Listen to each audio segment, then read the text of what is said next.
David Wallace Wells now, deputy editor at large at New York Magazine, author of the book, The Uninhabitable Earth. David, thank you. Is this effort by the United States enough to make a real impact as quickly as scientists say we really need to?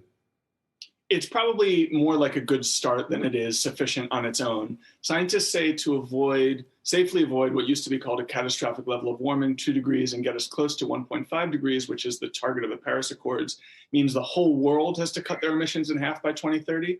And since the U.S. is, among the richest countries and among the most technologically advanced, among the most suited to making a fast transition, and because we've benefited the most of any country in the world from the burning of fossil fuels in the past, we really should be leading that pace rather than just meeting it. So I think it's, the U.S. here is doing what the world has to do as a whole, but ideally the U.S. would be moving even faster. The question for me is whether we can even meet these targets, because they're unbelievably ambitious given where we are today. And I don't think we yet have the policy tools or investments necessary to get us there. The two big polluters are China and India. How much focus should there be on trying to get those countries to do more?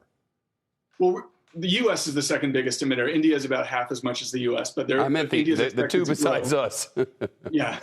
In general, I think that this concern is less than it used to be, because all around the world, economists and policymakers are seeing the cost of climate action now as negative, which is to say they see the economic benefits in the short term for faster action. I think that's why we've seen over the last year, Japan, South Korea, all the countries of the EU, and most notably China, making these incredibly ambitious net zero pledges, not in the context of an international negotiation where they're being bullied or shamed for inaction, but just thinking about through their own narrow national self-interest, how will we be best off? And all of them are thinking that they'll be better off the faster they move. So I think the concern about how we can hold other countries to account is much less significant than it seemed a few years ago, when climate action in general was understood to be costly and burdensome, a moral necessity maybe, but not an economic benefit. Now, almost everywhere you look, almost everyone you ask would say we'll be better off the faster we move. And so I think this sort of the stick-wielding part of the stick and carrot game, I think, is less important than it used to be. 20 seconds. We talk the simple stuff like cars and coal mining all the time, but agriculture is a whopper. How do we tackle that?